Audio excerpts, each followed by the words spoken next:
Blog Talk Radio. This is the Light of Truth radio broadcast with Michael Boldea.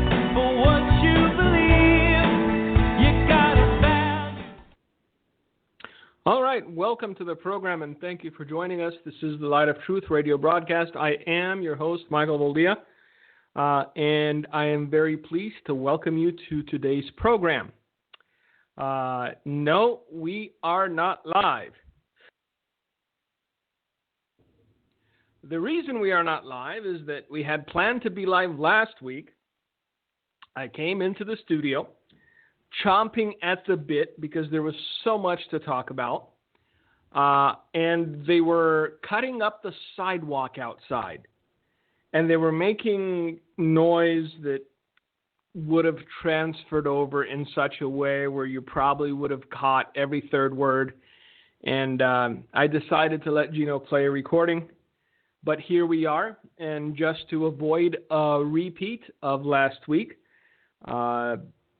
meaning, come into the studio and then notice that something is amiss, something is going on and I can't talk to you, I decided to come in a bit early and record this program. But it is fresh. As of today, April the 16th, 2020, we are, same day radio, I guess. It's not quite live, but it's almost there. If this was Virginia and it was a baby, it would be so fresh, the government would insist that you can kill it.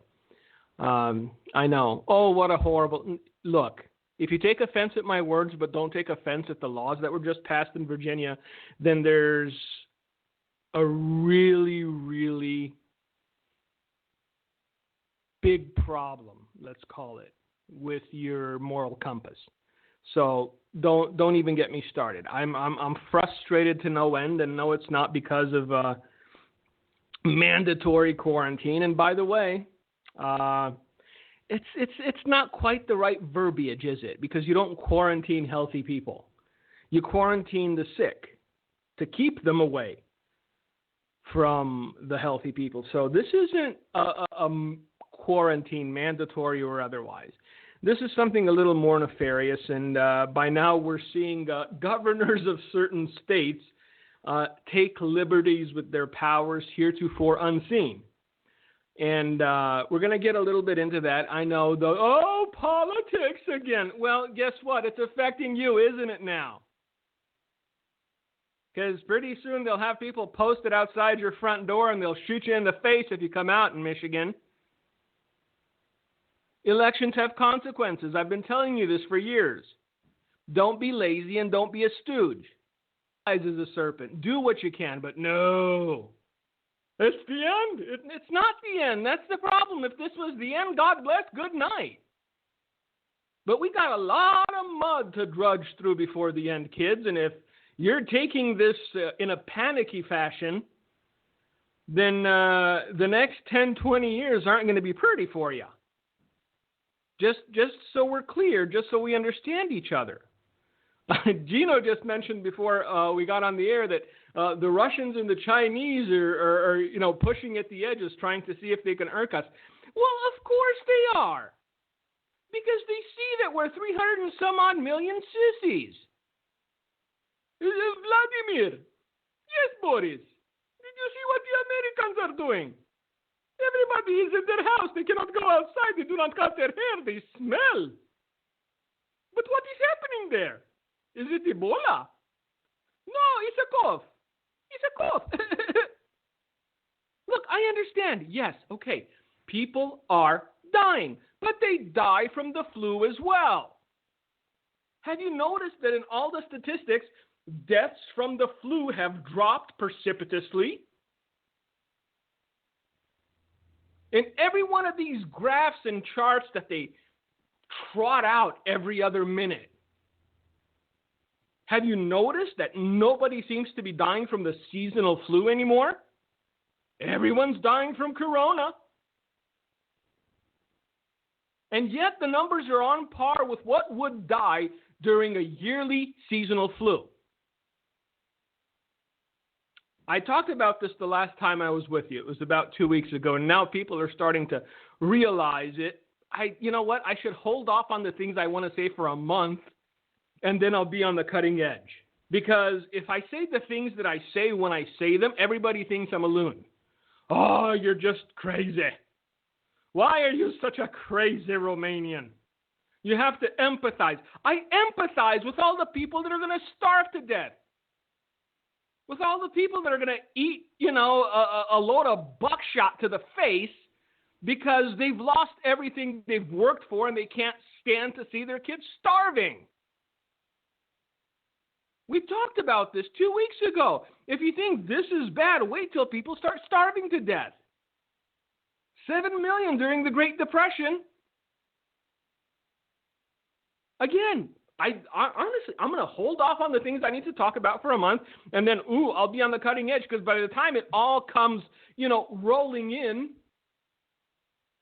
you forget the conversations we have. There was some senator or congressman, I think he's from Arkansas. I really like the guy, older guy, funny guy. And he goes, yes, people are dying from this, but they die from poverty too. You need to understand that the suicide rates, even though nobody's talking about it, if they haven't yet spiked, they will spike dramatically over the next 4 to 6 weeks. Data is slow to roll in, but I guarantee you, unless, somebody hangs themselves and cause of death is corona, you're going to see a spike in suicides. Because, people that are already on edge, people that are constantly medicated, because, again, we've become a nation of sissies. We are soft. And the world sees it. And because we're soft both mentally and around the waist, the around the waist part, I include myself in it. Mentally, not so much. People are breaking over having to be indoors for a month, ending their lives. There was a couple in Illinois. I read this article and I was flabbergasted. I stopped in my tracks. A couple in Illinois, they weren't married. They were, coexisting, cohabitating, if you will. Anyway, they both started getting coffee, not as in the beverage that I will be sipping shortly, but coffee as in coughing. They went to get tested for the virus, and it was supposed to take 4 days. They became so despondent at having to wait 4 days. Their mind played so many tricks on them that he ended up shooting her than shooting himself. As an act of mercy. This is how much this has been hyped up by the media. That people would rather end their lives than face coughing for a few days. Again, if you're in your 70s or your 80s, if you have pre-existing condition, if you have a, compromised immune system, look, I understand, and yes, there I empathize. Put a mask on, stay indoors, avoid people, avoid crowds. But if you're healthy within reason, you go to get tested, and then everything you hear is that this is the collapse of society, this is the end of the world, and if you catch this thing, it's worse than Ebola. You've got people killing themselves. And by the way, as an ironic sort of twist to the story, and I guarantee you can still find it on the internet, they both tested negative. That's right. They just had the good old flu. But every single day, it's just beaten into them. Oh, this is it. Horrible people on respirators, gasping for breath, finally dying. And it so affected these people that it was a murder-suicide. Tested negative. Now, there's a whole lot of different hypotheticals going around. There's a whole lot of different ideas going around. Look, one thing is certain. Everything that's a hypothetical is a hypothetical. I don't play the hypotheticals game. I told you about a month ago when they started bringing out the chart saying 2-point-some-odd million people were going to die in America.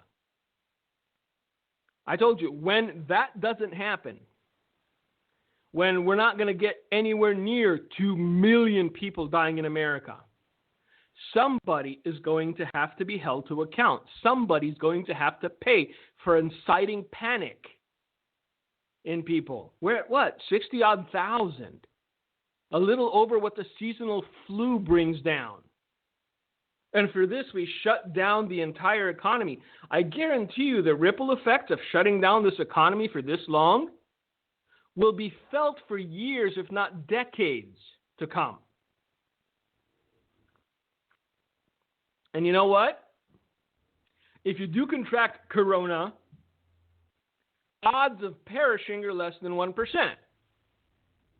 If you starve, given enough time without food, odds of perishing are 100%.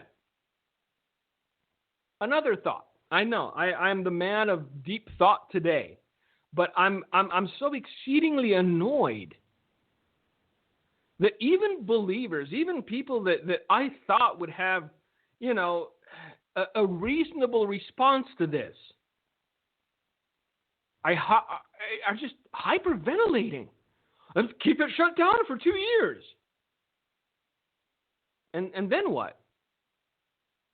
Because no other nation, except maybe for the English, the French, I don't know, maybe the Italians, all the nations that went soft from being too wealthy. Let's put it that way.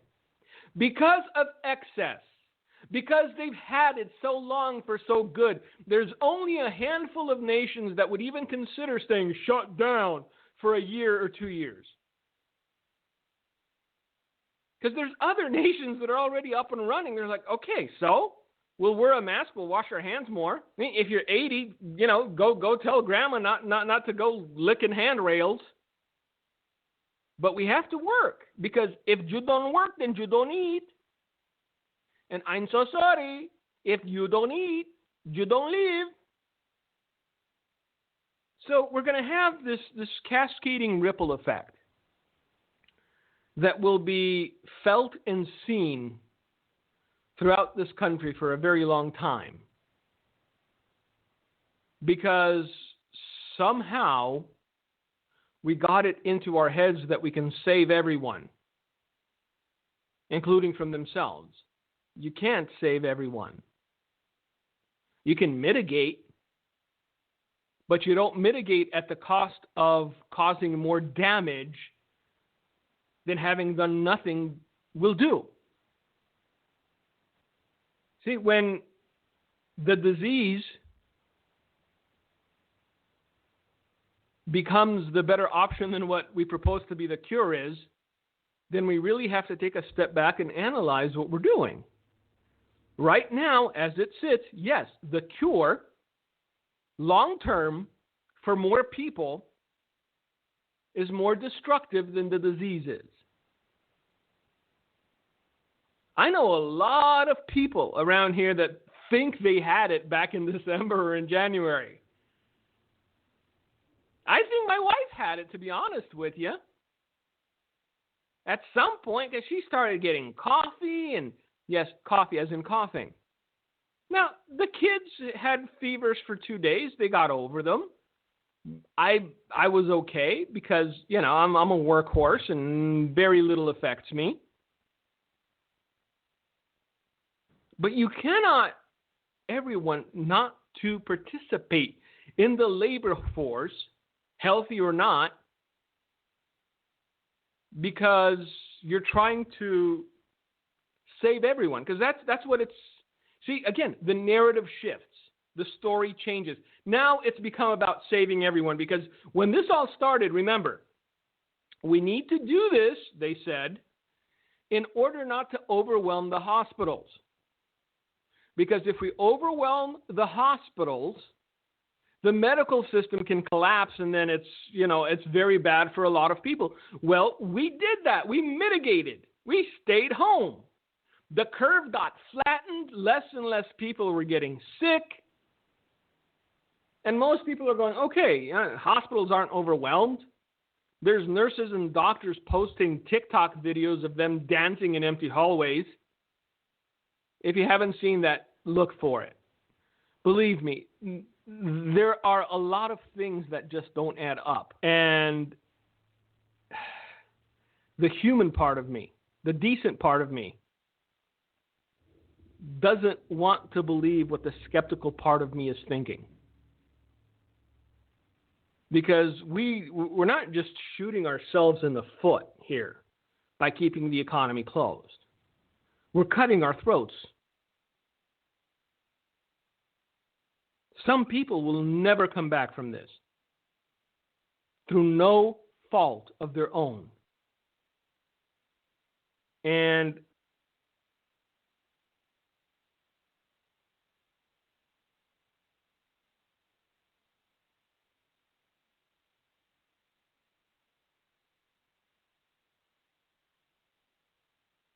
I just muted myself. I apologize. All right, to keep the economy hobbling so that it would have repercussions for the next elections. I know, you are so cynical. How can you think this way?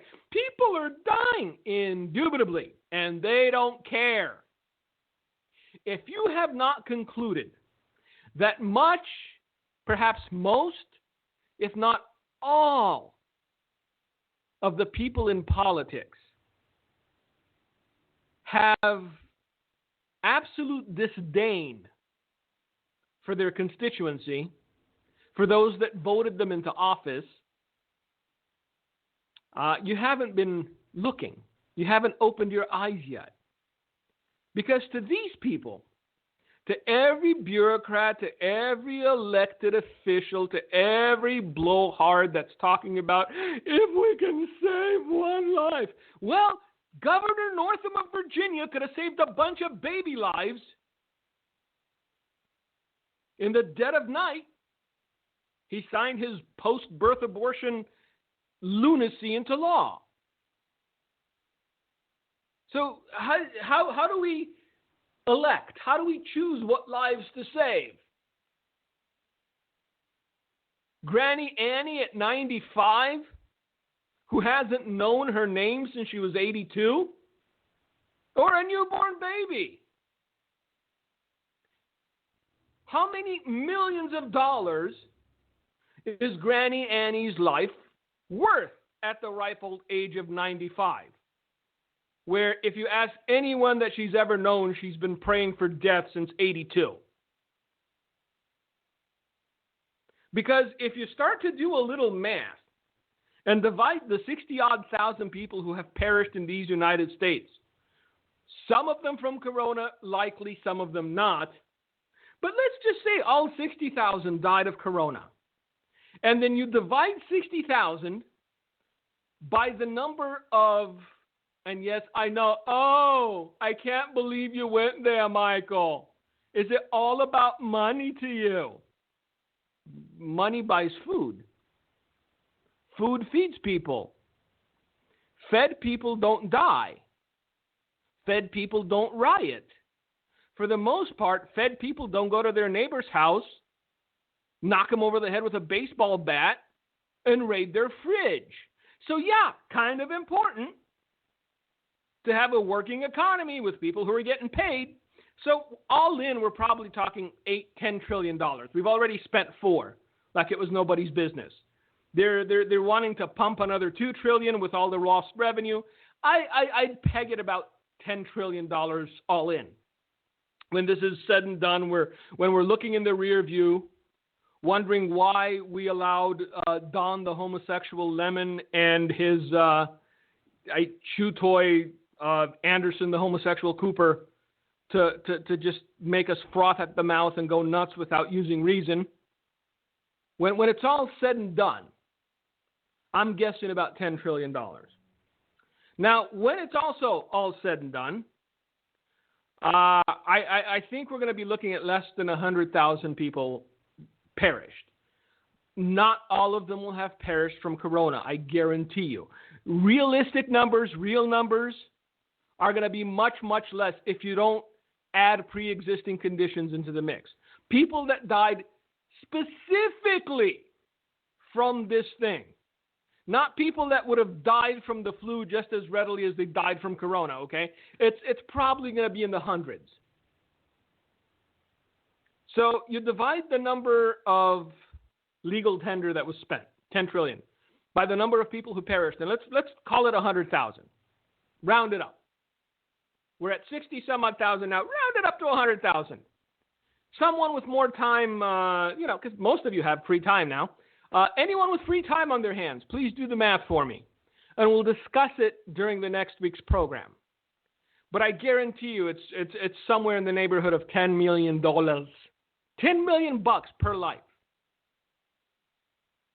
And the scary thing is that if we don't open up again, if we continue with this nonsense of safer at home,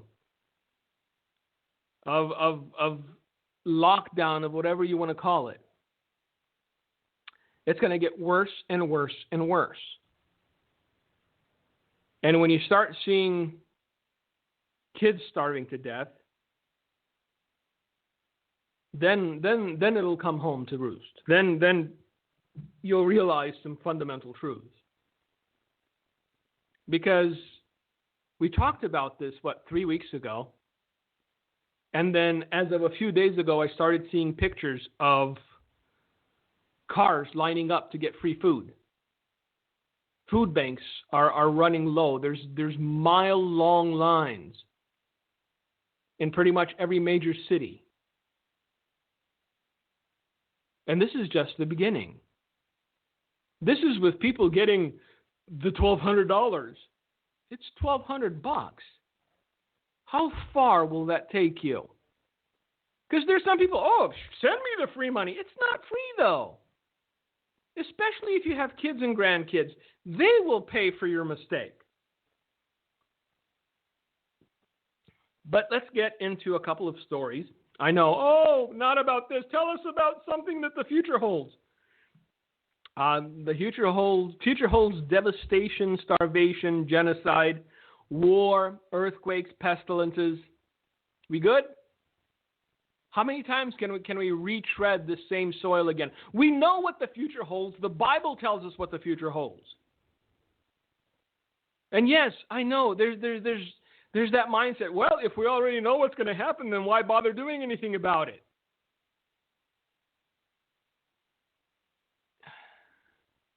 How many times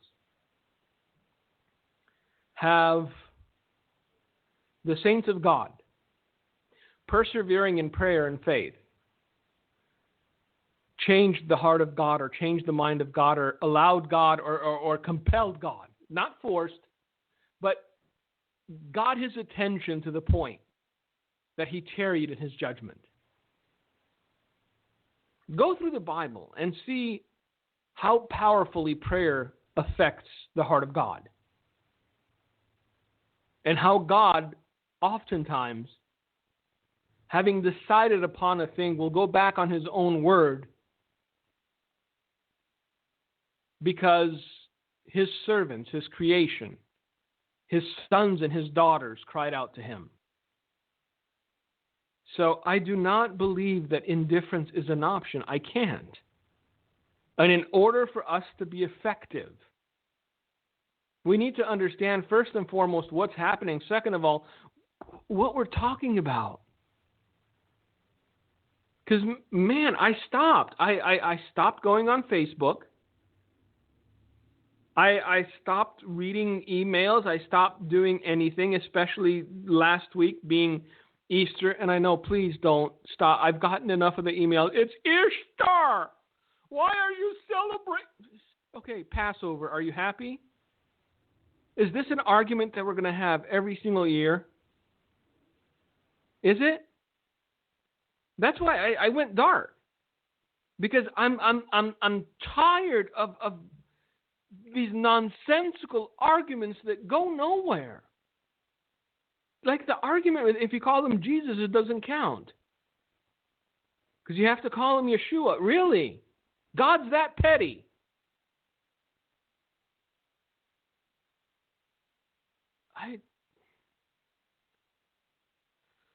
Anyway. Yeah. No, it has nothing to do with the lockdown and being within proximity of my wife 24/7. I'm not short-fused because of that. I'm short-fused because every year seems to repeat itself, and every year it's the same argumentation. And every year it's people throwing mud at each other, and every year it's people sentencing people to hell because they called it Easter and not Passover. And I'm sick of it. It gets so tiresome.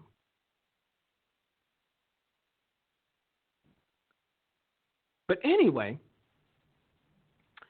as we were talking about the repercussions of this a few weeks ago, we're beginning to see what we were talking about come to pass.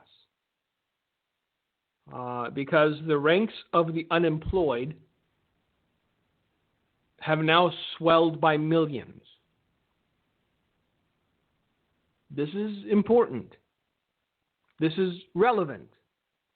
Because every person who claims unemployment has lost a job that they had before this entire thing began.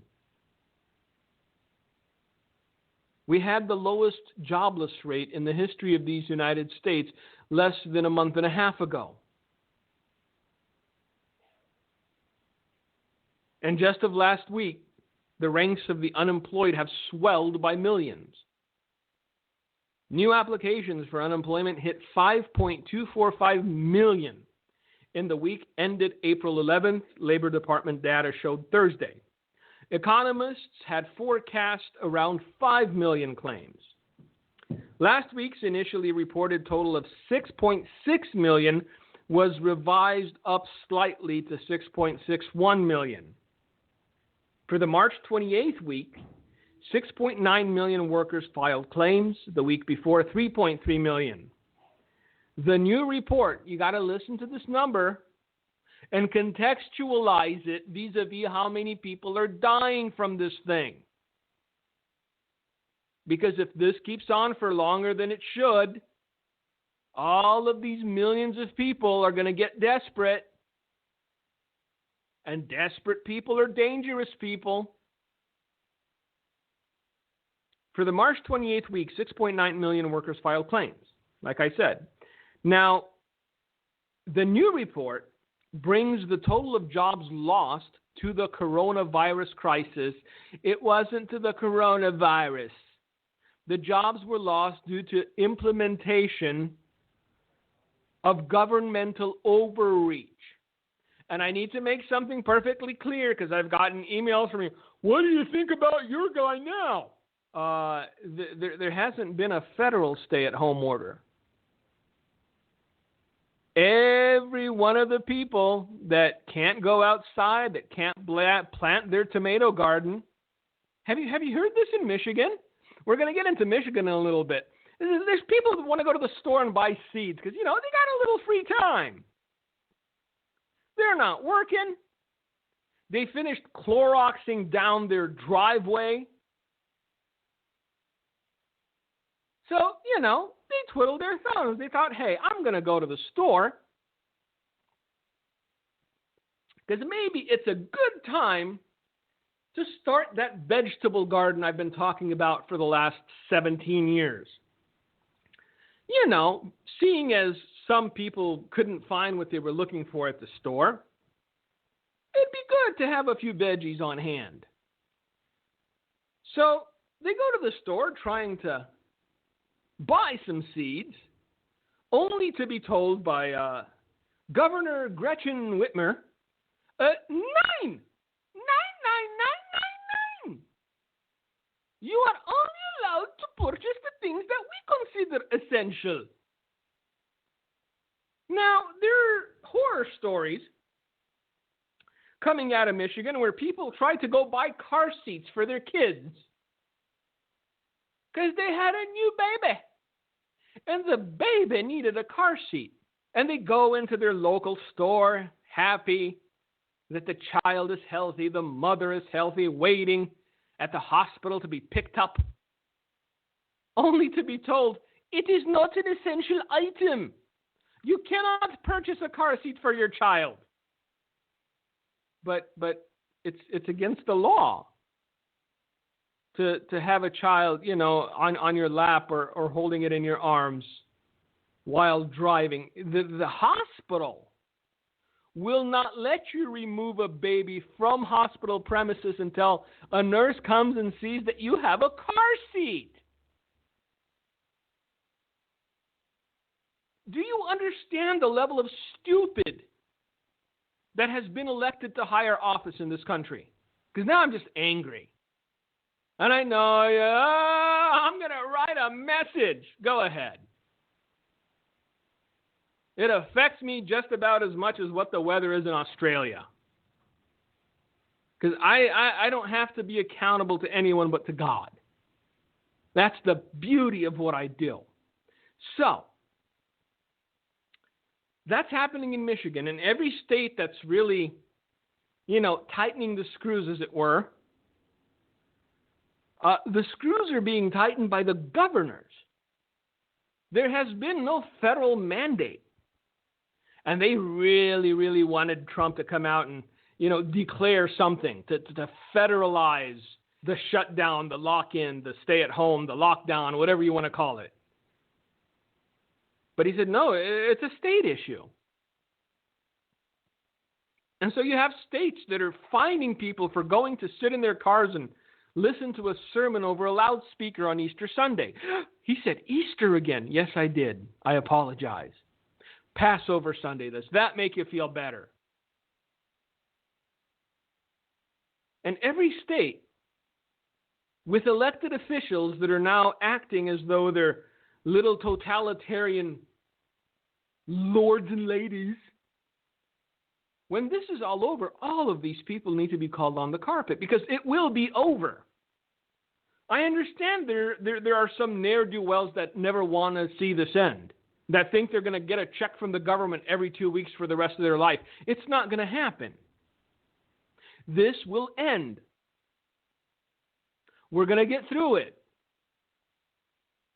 But when it ends, people must be called to account because if they went this far with this, I guarantee you they're going to try over and over and over again to overreach, to control, because this is what these people are all about, control. They want to control your life. This is what is essential to you. I've got 2 toddlers. What's essential to me right now is Crayolas. They're out of Crayola. Have you had to spend an hour with 2 screaming toddlers in the house? Crayola is essential to me. And while we're still in America, you don't get to decide what's essential to me. I don't care who you are. Unbelievable. And we're all going along like so many lemmings, man. He says, yep, that's right. Put on a mask and put on gloves and stay at home and don't go outside. But what does outside have to do with it? Do you want people to die? Well, no, but I'm not sick. And if I see a sick person, I'll just cross the street. It's okay. I'll assume responsibility for my own actions because I'm an adult. Fully grown. With the ability to reason. With the ability to, equate risk versus reward. To do a little math. To conclude for myself whether something is worth doing at a time when it may be possible that I would run into someone who may have the coronavirus. But that's not up to you to decide. Just like it's not up to you to decide what's essential for me. Church is essential. For me, you don't get to tell me it isn't.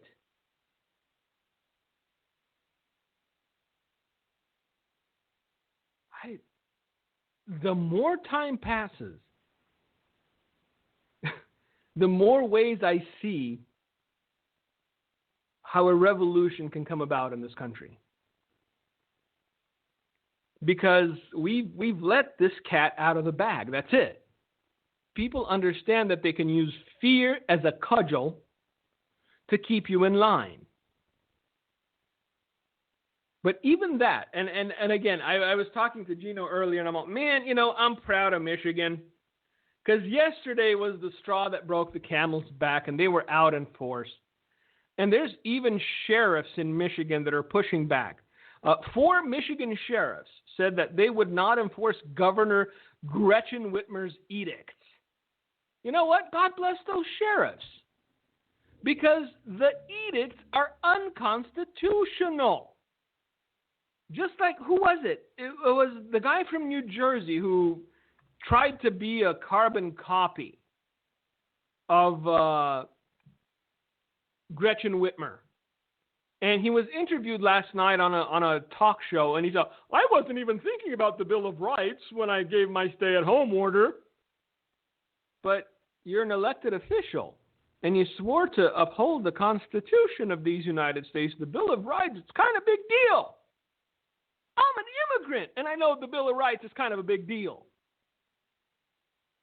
But the governor of New Jersey, I wasn't even thinking of the Bill of Rights. Elections have consequences. I keep telling you this. Nobody's listening. Come November, I don't even want to think about it. Could you possibly imagine El Presidente Joe Biden? Joe, where am I and where are my teeth, Biden? Any hootie. Let's get into this with the Michigan sheriffs, because I've been jumping around, and there's a reason for it. I've been pent up for 2 weeks. I wanted to talk to you last week. It couldn't happen because of the road work outside, so I'm trying to fit it all in. 4 Michigan County sheriffs said in a letter on Wednesday that they will not strictly enforce Governor Gretchen Whitmer's aggressive stay-at-home orders, emphasizing their oath to uphold and defend the Michigan Constitution as well as the U.S. Constitution. God bless sheriffs. And to ensure that your God-given rights are not violated. Well, see, there's still a few. But man, give it another 20 years. How many more do you think there will be that consider upholding and defending the Constitution and men's God-given right essential? Because this is what our education system has gotten us. Just sissified, soft, pudgy, malleable, idiotic, man bun-having, slipper-wearing fools that load up on toilet paper but don't think about buying an ounce of food. This is the society we've created. And by we, I include the church in it because, well, the church has been silent. We've been going the way of the world for so long because we wanted the world to love us. We've been trying to mimic the world, from the way they dress to the way they speak to the way they act to the foolishness they embrace. So yeah, kind of blame the church there too. Sheriffs of Michigan's 101st House District, covering the counties of Manistee, Benzie, Leelanau, and Mason, spoke out against Whitmer's stringent orders forbidding residents' non-essential visits to neighbors, friends, or relatives. Silence and stay in your house. We shall send people shortly to see if you are staying in your house. If you are not staying in your house, you will be fined or jailed or both. If enough people do not obey, yes, me, I am the governor, Gretchen Whitmer. If they do not obey me, if enough people choose to reject what I say, then I will start shooting you. You're an elected official. I understand the power's gone to your head. You're power drunk at this point. But thankfully, the people of Michigan realized what's going on, and they came out in force yesterday to, voice their displeasure. If people don't push back on tyranny, if people don't push back on authoritative, just authoritative people who have no legal basis for the authority that they're trying to impose on others, then the descent will be very quick and very, very painful. So let's get back to unemployment, because I wanted to give you some numbers. Again, we talked about this at length a couple weeks ago. The things that we discussed are beginning to come to pass. And this is only the beginning of it. So, the new report brings the total of jobs lost to the coronavirus. Again, I'm reading verbatim, even though I don't agree that they were lost to the coronavirus, to just over 22 million people in the course of 4 weeks. 22 million people. The entire population of Romania is 22 million people. I'm just trying to contextualize the situation for you here.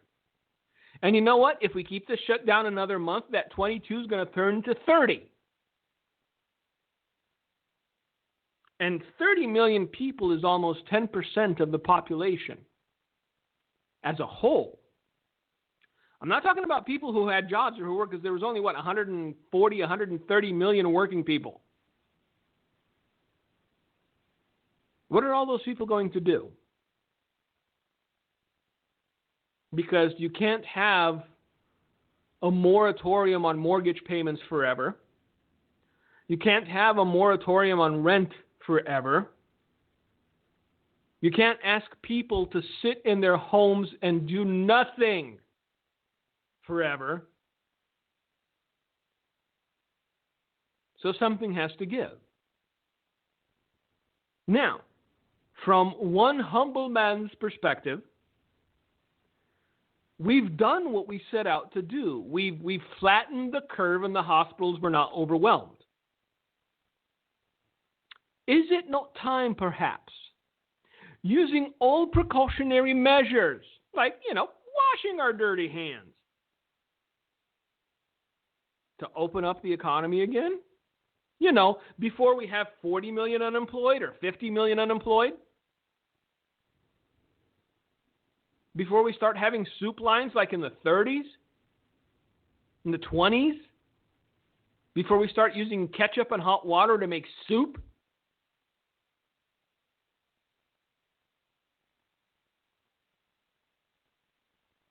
The adults in the room need to stand up and talk about this. Eloquently, forcefully, because the other side doesn't care. To the other side, the math is very simple. The more people on government handout, the bigger their election victory. Dependence breeds obedience. There's nothing like a starving person that's standing in line to get a loaf of bread and some government cheese when it comes to, pointing them to the right ballot and telling them, if you don't vote for me, that's all going to be gone. The other side does not care that millions of people have lost their livelihood. They're going to lose their homes. There's going to be a spike in homelessness because their dream is communism. I'm not going to call it socialism because it's not. It's communism. Their dream is that everyone be dependent on government, that everyone bow their head and hold their hat and grovel for a piece of bread and a piece of meat and a piece of cheese. Gretchen Whitmer's fantasy. When she closes her eyes, that's what she sees. The whole of Michigan bowing before her, scraping, begging for her indulgence. Madam, may we go to church? Madam, may we plant a seed? Madam, may we visit our neighbor? And she shall look down upon them and say, Nein, nein, nein. You may not, but why? Why may we not? Because I say so. That's it. That is the only answer all of these little tyrants can give. These Napoleonic, just infant-minded fools. Because I say so. But we elected you. We didn't elect you to be our queen, our monarch, our lady, or our lord. We elected you to represent the people. Why are you not representing the people? Joke's on you. I am here now. I am not leaving. And you must obey. That's it. That's the long and the short of it. So, the next time you have a local election, whether it's for state Supreme Court or state government, you know what, or even your kid's school board, take a few minutes out of your busy day and realize that not doing so will have consequences. Look, the state of Texas has announced that they're going to be open for business or almost there by the 1st of May. One of the reasons that I would move to Texas is Governor Abbott, to be honest with you. Not so much the weather, because, I'm fat, so I sweat a lot. But, man, I like the cut of Governor Abbott's jib. I really do. Look, there needs to be personal responsibility. There needs to be personal accountability. But most of all, there needs to be a reminder that this is the United States of America, that this is not a monarchy, that navalents like Gretchen Whitmer can't dictate to the people of a state what they cannot do or what they can do or what is essential to them. Because I guarantee you, if the people of Michigan would have let this one slide, if they wouldn't have been out there in full force yesterday making their voices heard, by noon today, the governor of Wisconsin would have probably declared the same things. Because they're cut from the same cloth. Impotent people that have been given power. Evers and Whitmer are cut from the same cloth. But I guarantee you, very few, if any, governors will now take up the banner of doing what she did. Because they're realizing you can only push for so long, so hard. And then that silent majority will stand up and make their voices heard. So what the future holds is uncertain in some areas, but very certain in others. When we will be able to go and sit down inside a restaurant and have a nice bowl of clam chowder or chili, well, I do not know. at least in Wisconsin. But what I do know, what I am certain of, is that if we don't take steps to reopening the economy of this nation, far more people will die because we haven't opened up this economy than will die of the coronavirus. And it won't be just the elderly, and it won't be just those with pre-existing conditions. It'll be a lot of people from a lot of age groups that we're seeing the light at the end of the tunnel, that we're seeing progress in their lives, that we're seeing a betterment of their livelihood before everything came crashing down. So, pray for your neighbors.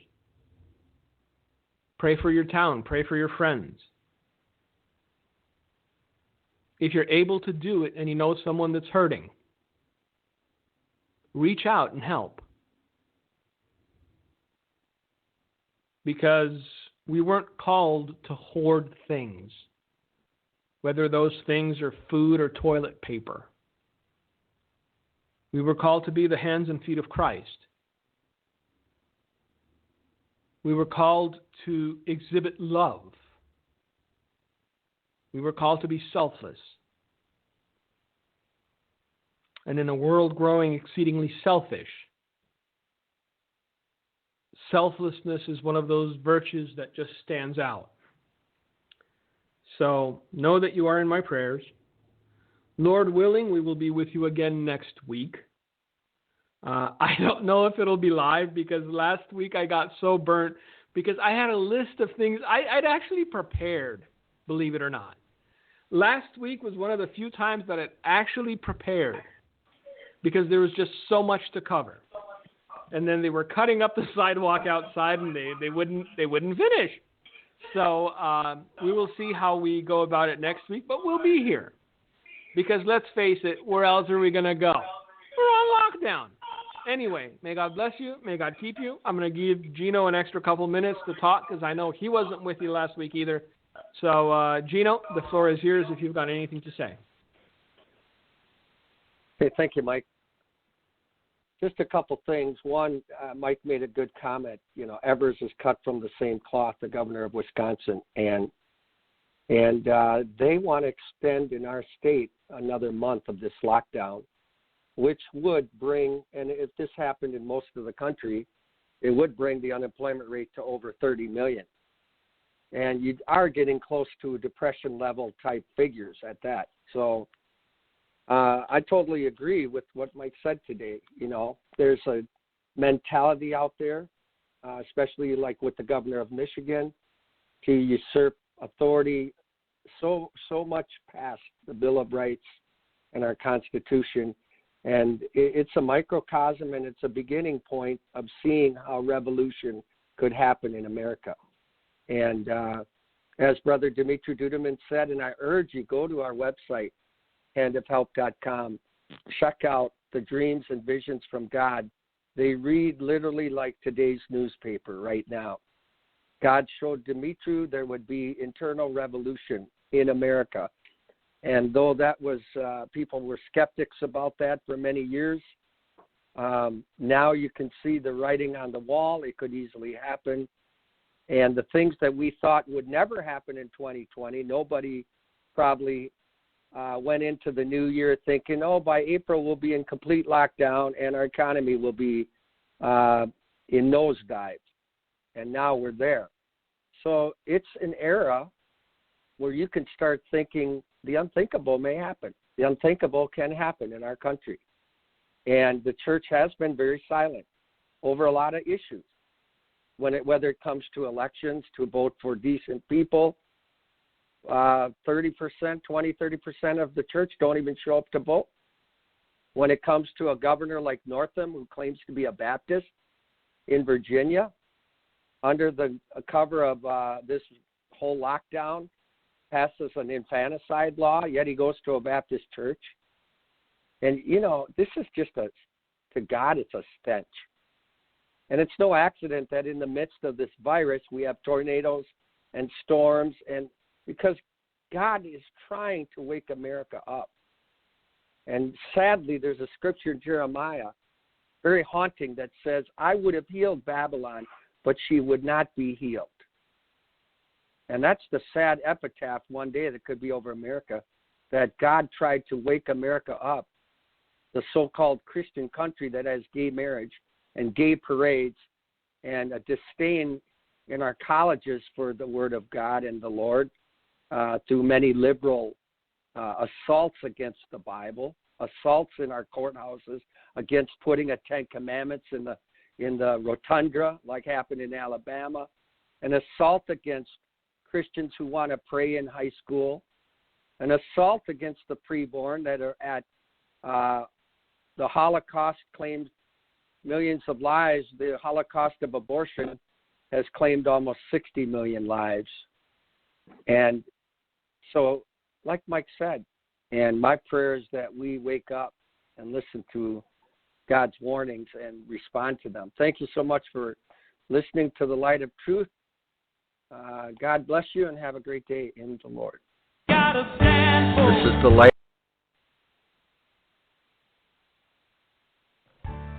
Thank you for listening to today's broadcast, The Light of Truth, with Michael Boldea. If you would like to order a copy of today's broadcast, please visit our website at handofhelp.com. If you have questions about our ministry, you can email us at handofhelpoffice@aol.com or simply call us at 920-206-9910. God bless you.